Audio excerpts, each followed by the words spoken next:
Nessa nossa aula, nós vamos falar um pouquinho para você a respeito de taxa de câmbio e, na verdade, o setor financeiro. Para a gente tentar entender um pouquinho disso, é só você partir de um raciocínio absolutamente tranquilo. Qual é o raciocínio?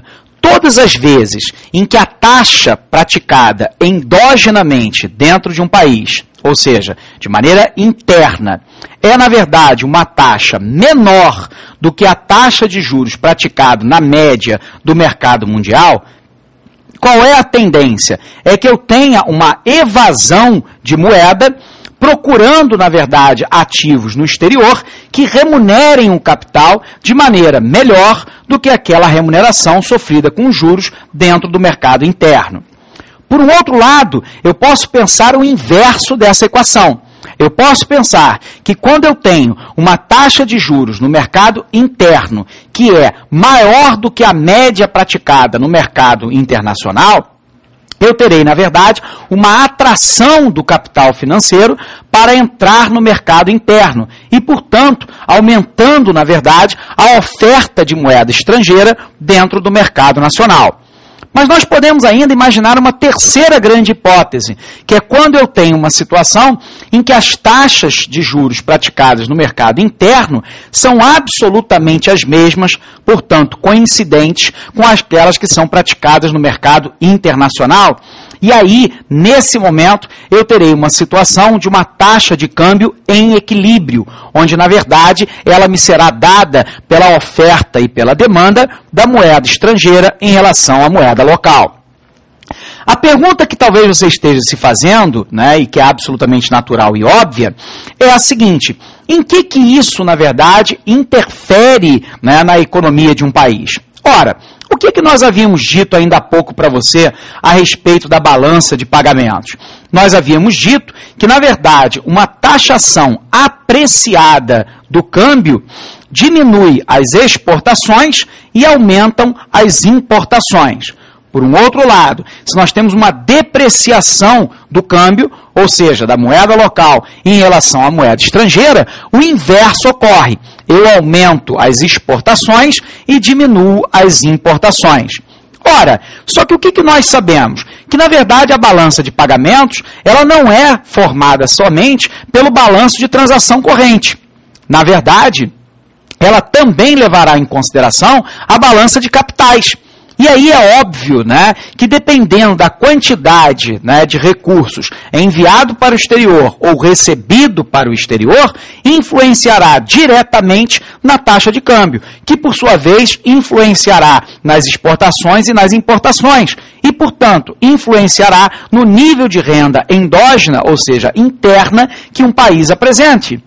Ora, essa questão é tão importante, né, que, na verdade, boa parte dos países do mundo, no momento atual, adota, na verdade, aquele sistema que nós havíamos falado na aula passada, que é o sistema de câmbio misto. Ou seja, onde, na verdade, eu deixo que a moeda estrangeira, na verdade, flutue livremente, né, a sua cotação em relação à moeda local, dependendo aí da oferta e da demanda.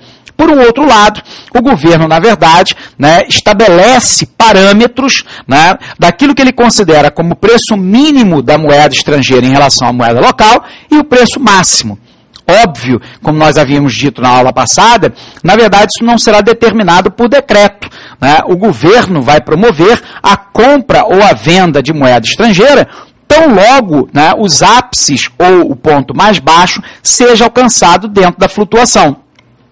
Ora, esse elemento é um elemento extremamente importante para um outro assunto que a gente vai tentar entender daqui a pouco, né, na nossa próxima aula, que é o modelo ISLM-BP. Porque você se recorda que lá atrás, quando nós falamos sobre o modelo ISLM, nós estávamos partindo de um pressuposto óbvio. Qual era o pressuposto? De que a economia era uma economia fechada e, portanto, sem relações, né, com o estrangeiro. Agora, no novo modelo, nós deveremos considerar o balanço de pagamentos, porque nós estamos partindo do pressuposto de que a economia é uma economia aberta e que, portanto, na verdade, nós teremos lá um saldo da nossa balança de capitais, da balança de serviços, da balança, né, comercial e ainda das transferências unilaterais. Dada essa questão, então, saber distinguir, né, como que funciona essa taxa de câmbio em relação ao balanço de pagamentos vai nos permitir, daqui a pouco, entender o modelo ISLM-BP. Ora, lembrando então para você, se nós tivermos uma situação de câmbio que nós chamamos de flutuante, há, na verdade, uma total liberdade para que a moeda estrangeira circule livremente e flutue livremente em relação à moeda local, sem interferência do governo. Nós temos um outro regime que é do câmbio fixo, chamado de currency bird, onde, na verdade, o governo determina um valor pela qual a autoridade monetária irá trocar a moeda local pela moeda estrangeira. E o sistema, né, dirty floating, que, na verdade, é a flutuação suja, onde eu deixo ela flutuar, mas eu estabeleço parâmetro máximo e mínimo.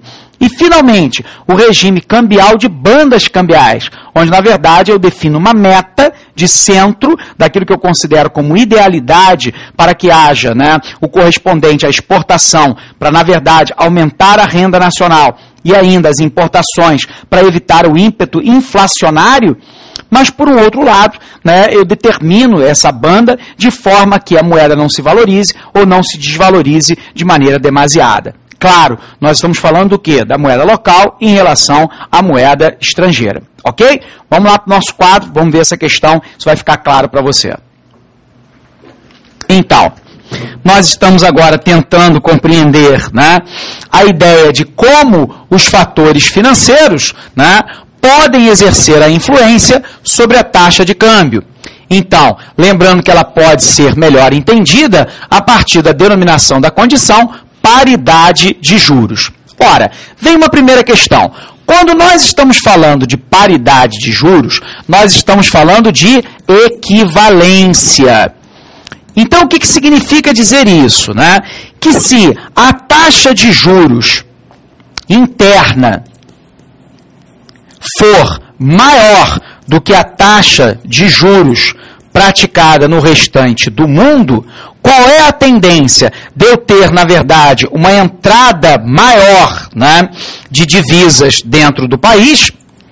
Por um outro lado, haverá nesse movimento aqui de maior entrada de divisas um processo muito claro de valorização da moeda local e de uma desvalorização da moeda externa. Ora, se na verdade eu estou valorizando a moeda local, tendencialmente então eu terei menos exportações e mais importações. Mas recorde-se você que eu posso ter o inverso, né? Eu posso ter, na verdade, uma situação em que a taxa de juros interna seja menor do que a taxa de juros do mundo. Ora, qual é o processo que se dará, então? Imediatamente o inverso. Eu terei, na verdade, uma situação de evasão de capital para o exterior. Haverá uma tendência, então, que eu tenha uma menor entrada de divisas, com mais exportação, com menos importação, e, obviamente, nós teremos aí, né, uma desvalorização da moeda local e uma valorização da moeda estrangeira. Vejamos, então. Essa condição inversão mais simples diz que, num mundo com livre mobilidade financeira, portanto não há qualquer tipo de restrição à mobilidade de capital, sem expectativa de desvalorização cambial e sem risco, os movimentos de capitais financeiros irão ocorrer enquanto houver o diferencial das taxas de juros entre os países. Lembrando que nós estamos levando em consideração aqui a ausência, né, da variação da inflação. Logo, o capital irá se movimentar para o país que oferece as maiores taxas de juros em suas aplicações financeiras, e o movimento de capitais em direção a esse país irá cessar quando a taxa de juros local se igualar à taxa de juros dos demais países, chamados por nós aqui de resto do mundo. Ora, imaginemos isso sob o ponto de vista do equilíbrio da taxa de câmbio em termos de fatores financeiros. Nós teremos uma situação de equilíbrio, então, quando o preço, né, cobrado pelo mercado externo for o mesmo do mercado interno. Quando, na verdade, nós tivermos uma situação em que o preço dos juros no mercado externo, na verdade, seja maior do que no mercado interno, nós teremos, então, uma evasão de divisas, o aumento das exportações e a diminuição das importações. Sendo assim, nós podemos comparar de uma outra forma, né? Imaginemos a hipótese que nós estamos considerando aqui de equilíbrio na taxa de câmbio com o fator financeiro e as possíveis alterações do equilíbrio.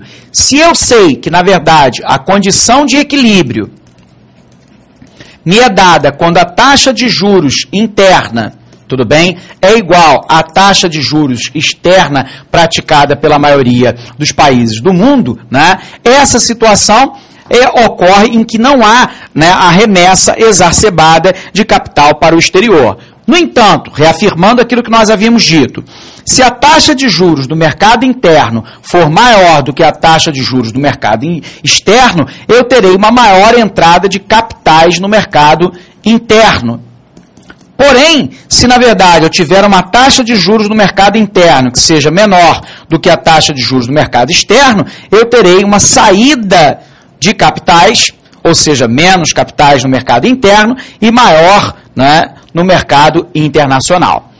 Sendo assim, o que a gente pode falar? Que a abordagem da paridade de poder de compra, né, que é, na verdade, extremamente interessante, é uma ideia de que na ausência de custos de transportes, né, de informação ou outros custos de transação como seguros, os preços tendem, com o decorrer do tempo, a se igualar em diferentes mercados. É aquilo que nós chamamos de lei do preço único. A taxa de câmbio, então, é que garante a igualdade proposta e é denominada de taxa de câmbio de equilíbrio de longo prazo, também denominada de taxa de poder de paridade de compra, tudo bem? Ou seja, na verdade, o preço, no mercado interno, me será dado, né, pela variação do câmbio, mais versus os preços no mercado externo. Se é assim, a gente pode, então, fazer o seguinte comparativo. Existem inúmeros instrumentos para o ajuste do balanço de pagamentos em um país, dentre os quais os mais importantes são, primeiro, a desvalorização cambial. Quando eu desvalorizo a moeda, obviamente eu estou provocando uma exportação que é maior do que a importação, logo a balança comercial tende a ser superavitária. A elevação nas tarifas de importação, portanto, uma barreira protecionista. Todas as vezes que eu estabeleço tarifa de importação ou cotas de importação ou ainda subsídios às exportações, como redução de carga tributária, o que eu estou, na verdade, querendo fazer é com que a balança comercial e a balança de serviços seja superavitária e que, portanto, né, o balanço de pagamentos em transações correntes também tenda a sê-lo. A imposição de restrições à saída de capitais e a remessa de recursos para o exterior, isso também pode ser aplicado por um país, mas lembrando que aqui nós temos um efeito colateral, que na verdade o investidor externo fica desconfiado dessa retenção de capitais no mercado interno e tende no futuro a diminuir o investimento. Nós podemos ter redução no nível da atividade econômica, e aí quando a gente fala de redução do nível da atividade econômica, lembrando que nós podemos adotar duas grandes políticas, a política monetária contracionista e a política fiscal contracionista. Então, lembrando a você, né, a política monetária contracionista elevando a taxa de redesconto, elevando a taxa do compulsório, elevando a taxa de reserva, e, ao mesmo tempo, emitindo menos moeda. Por um outro lado, a política fiscal contracionista pode se dar pela redução do gasto público ou pela elevação da taxa interna de juros. Bom, sendo assim, né, a estrutura do balanço de pagamentos apresentada anteriormente é apenas uma referência didática. Apresentamos a seguir a estrutura do balanço de pagamentos do Brasil com as alterações adotadas a partir do ano de 2001. Dentre as alterações realizadas, destacam-se a inclusão dos antigos itens, né, operações de regularização e atrasados do saldo total de pagamentos. Portanto, o esquema final fica assim. A nossa estrutura do balanço de pagamentos inclui a balança comercial FOB, portanto, você se recorda que o FOB é o Free On Board, portanto, não leva em consideração os custos de frete e também de seguros. Portanto, se refere apenas às exportações e às importações de bens não fatores. Nós temos ainda a balança de serviços, a balança de rendas e as transferências unilaterais. Ora, 1, 2, 3 e 4 me dá a balança de transações correntes. A minha conta capital e financeira inclui a conta capital, a conta financeira, que implica o quê? O investimento direto, o investimento em carteira, os derivativos, outros investimentos, somando-se a erros e omissões, resultado me dá o resultado do balanço e os haveres da autoridade monetária menos o resultado do balanço. Ok? Muito bem. Estrutura aí formada, bem fácil, né, para todos nós. Forte abraço para você e até a próxima aula.